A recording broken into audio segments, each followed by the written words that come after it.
ಇದು ನೇರ ದೃಶ್ಯಾವಳಿ ಸದನದ್ದು. ಬಾವಿಗಿಳಿದು ಧರಣಿ ಮಾಡ್ತಾ ಇದ್ದಾರೆ ಬಿಜೆಪಿ ಸದಸ್ಯರು.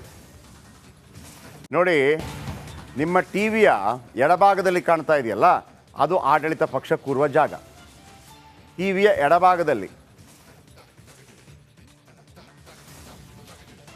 ಆಡಳಿತ ಪಕ್ಷ ಕೂರೋ ಜಾಗ, ಬಲಭಾಗ ಇದೆಯಲ್ಲ ಅದು ವಿರೋಧ ಪಕ್ಷ ಕೂರೋ ಜಾಗ. ಅಲ್ಲಿ ಖಾಲಿಯಾಗಿದೆ ನೋಡಿ. ಆ ನಡುವಲ್ಲಿ ಒಂದು ಗ್ರೀನ್ ಸೀಟ್ ಕಾಣ್ತಾ ಇದೆ, ಅಲ್ಲಿ ಸ್ಪೀಕರ್ ಕೂತ್ಕೋತಾರೆ.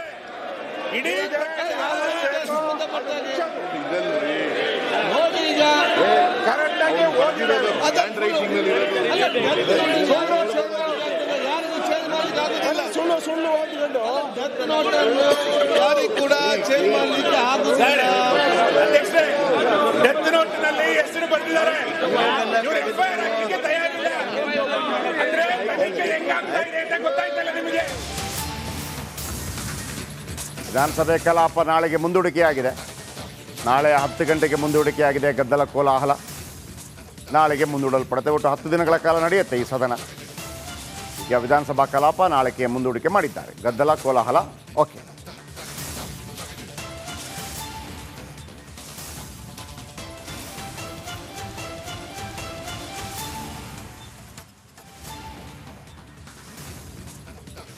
ಸದನ ನಡೀತಾ ಇದೆ. ಕಾಂಗ್ರೆಸ್ ಸರ್ಕಾರದಲ್ಲಿ ಕೇಳಿಬಂದ ಹಗರಣ ಆರೋಪಗಳು ಸದನದಲ್ಲಿ ಪ್ರತಿಧ್ವನಿಸ್ತಾ ಇದೆ. ಆಡಳಿತ ವಿಪಕ್ಷಗಳ ನಡುವೆ ವಾಕ್ಸಮರವೇ ನಡೆದು ಹೋಗ್ತಾ ಇದೆ. ಒಂದೆಡೆ ಸಿಎಂ ರಾಜೀನಾಮೆಗೆ ವಿಪಕ್ಷ ಆಗ್ರಹಿಸಿದರೆ, ಮತ್ತೊಂದೆಡೆ ಸಿದ್ದರಾಮಯ್ಯ ವರ್ಸಸ್ ಅಶ್ವಥ್ ನಾರಾಯಣ್ ಏಕವಚನದಲ್ಲೇ ವಾಗ್ದಾಳಿ ನಡೆಸಿದ್ರು.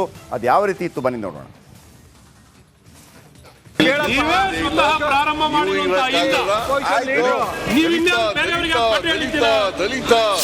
Against the social justice, Congress government ಸನ್ಮಾನ್ಯ ಸಿದ್ದರಾಮಯ್ಯನವರೇ ಈಗೆಲ್ಲ ಕೆಲವು ಜನ ತೆಗಿತೀನಿ. ಈಗ ನಡೆದಿದೆ ಅನ್ನೋದೆಲ್ಲ ತೆಗಿತೀನಿ. ಈಗ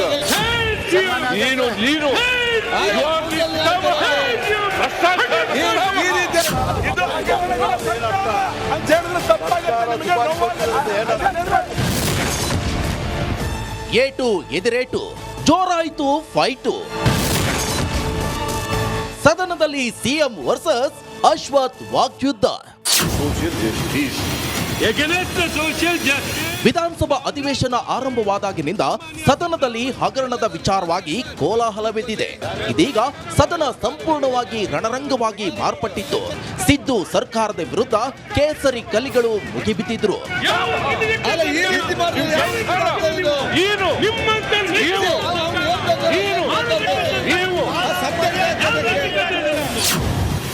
ಸದನದಲ್ಲಿ ಸಿಎಂ ಸಿದ್ದರಾಮಯ್ಯ ಹಾಗೂ ಅಶ್ವಥ್ ನಾರಾಯಣ ಮಧ್ಯೆ ಟಾಕ್ ಫೈಟ್ ಜೋರಾಗಿತ್ತು.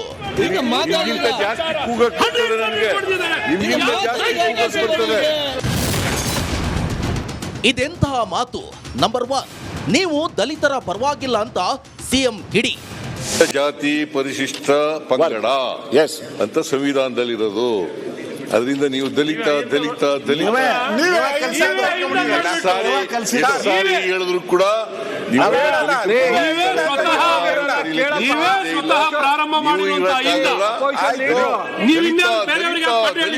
ದಲಿತ 1,000 ಸಾರಿ ಪರಿಶಿಷ್ಟ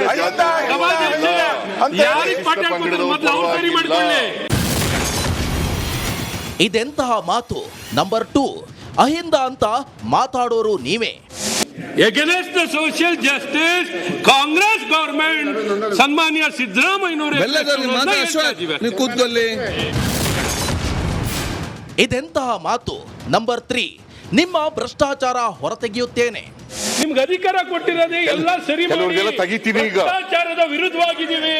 ಭ್ರಷ್ಟಾಚಾರ ಈಗೆಲ್ಲ ಕೆಲವು ಜನ ತೆಗಿತೀನಿ. ಈಗ ನಡೆದಿದೆ ಅನ್ನೋದೆಲ್ಲ ತೆಗಿತೀನಿ. ಈಗ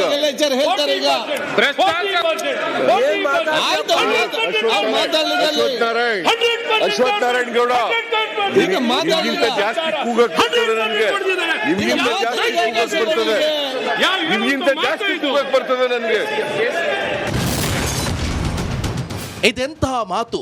ನಂಬರ್ 4, ಸಿದ್ದರಾಮಯ್ಯ ನಾಚಿಕೆ ಇಲ್ಲದ ಹೇಡಿ ಸಿಎಂ.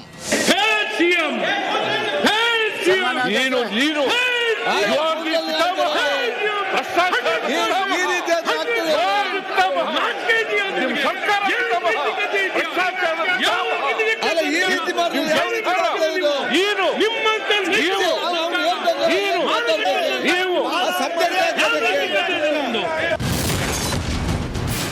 ಇದೆಂತಹ ಮಾತು? ನಂಬರ್ 5, 1 ಪೈಸೆ ಬಿಡುಗಡೆ ಮಾಡಿಲ್ಲ, ನಾಚಿಕೆ ಆಗ್ಬೇಕು. ಒಂದು ವರ್ಷ 100 ಕೋಟಿ ರೂಪಾಯಿ ಇವರು ಘೋಷಣೆ ಮಾಡಿ ಒಂದು ನಯ ಪೈಸೆ ಬಿಡುಗಡೆ ಮಾಡಿಲ್ಲ. ನಿಮ್ಗೆ ನೀವು ವಾಲ್ಮೀಕಿ ಬಗ್ಗೆ ಚರ್ಚೆ ಮಾಡಿ 100 ಕೋಟಿ ರೂಪಾಯಿ ವಾಲ್ಮೀಕಿ ಬಗ್ಗೆ ಚರ್ಚೆ ಮಾಡಿ ನೀವು ಸಬ್ಜೆಕ್ಟ್ ಬಿಟ್ಟು ಯಾರು ಹೋಗ್ತೀರಿ? ಇದೆಂತಹ ಮಾತು? ನಂಬರ್ 6, ಕೃಷಿ ಇಲಾಖೆಯಲ್ಲಿ 26% ಕಮಿಷನ್ ಹೊಡೆಯುತ್ತಿದ್ದಾರೆ. ಭ್ರಷ್ಟಾಚಾರ ಇಲ್ಲದ ಒತ್ತು ಬಂದಿದ್ದೀರಾ? ಭ್ರಷ್ಟಾಚಾರ ಇಲ್ಲದ ಒತ್ತು ಬಂದಿದ್ದೀರಾ?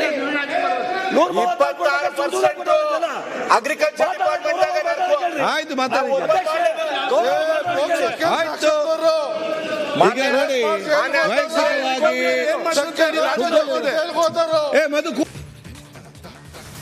ಇಲ್ಲಿ ದರ್ಶನ್ ಅವರನ್ನ ಬಚಾವ್ ಮಾಡುವಂಥ ಸಂಚು ನಡೀತಾ ಅನ್ನುವಂಥದ್ದು. ಯಾಕೆಂದರೆ ಒಂದು ವೇಳೆ ಅವರು ಹಾರ್ಟ್ ಅಟ್ಯಾಕ್ ಇಂದ ತೀರ್ಕೊಂಡ್ರು ಅಂತಂದರೆ ಬಚಾವ್ ಆಗಿಬಿಡ್ತಾರೆ.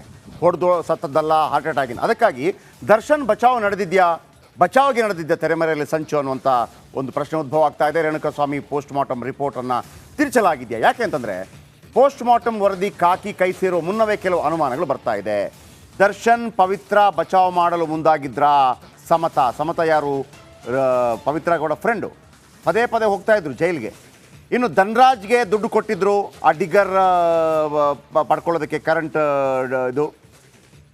ಅಷ್ಟೇ ವಿಚಾರಣೆ ಮಾಡಲಿಲ್ಲ, 2 ಬಾರಿ ಕರೆದಿದ್ರು ಪೊಲೀಸರು.